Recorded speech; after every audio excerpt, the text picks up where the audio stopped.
About one in four adults in the U.S. have high LDL cholesterol. And now there are new guidelines emphasizing healthier lifestyle habits, earlier treatment, and new screening. To break it all down, I'm joined by family physician Dr. Nita Bijoor. She's also board certified in lifestyle medicine, so you kind of have the balanced view of different perspectives. So before we get into the new guidelines, I think it's important to understand what cholesterol is. So can you explain that? Absolutely. So cholesterol is a type of fat, mostly dietary, which ends up blocking blood vessels, and that's why it is so important, because it is responsible for building up plaque in the blood vessels, and the blood vessels are our main piping system that supply oxygen to all the tissues. So if we block our blood vessels, then we are likely to get heart attacks and strokes. So that's why it's imperative to keep the levels low and in check. Yeah, I think we had a graphic of that at the very beginning of this story, and so here's a little more details on it.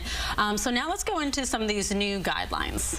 So I'm really excited about this. In March of 2026, the American College of Cardiology came out with really good guidelines and really more comprehensive. The bottom line is early action gives longer protection, and there's a strong emphasis on lifestyle medicine, including nutrition, whole food, predominantly plant-based diet, high fiber, also physical activity, at least 150 minutes a week, also stress management, quality of sleep. So a lot on the lifestyle front, but in terms of medication, there's a really nice way to incorporate precision medicine now and making it really personalized, which is what a lot of our clinicians have been doing. So now that it's official, it's really nice for us to, offer it even to more patients. What does precision medicine mean? So precision medicine is where you take into account the patient's personal history, family history, any immunological conditions or autoimmune conditions, their medications, their lifestyle, and really customize and tailor it to their needs and their risk. Now I understand there's new screening recommendations for cholesterol. Can you explain those? So they actually revised the screening tool that we use. It's called the Prevent tool. It's available on their website, the American College of Cardiology, and the AHA, American Heart Association website.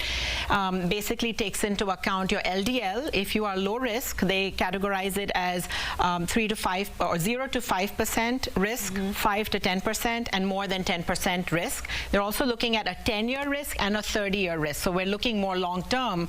Does the person have a longer risk history? The other thing that's new in these guidelines is they recommend on an individual basis start screening kids as young as 9 to 11 years of age with a baseline cholesterol level. Yes, because of our standard American diet and a lot of family history, to screen kids also early, and just to make patients and families aware, not necessarily start medication that young, but give us the guidance. Also, some risk tools have been implemented, like the LP(a), which is called lipoprotein A. That's what we call the sticky cholesterol, or the sticky bad LDL cholesterol. That's recommended as a one-time test, and if it's elevated, then the guidelines are very clearly laid out.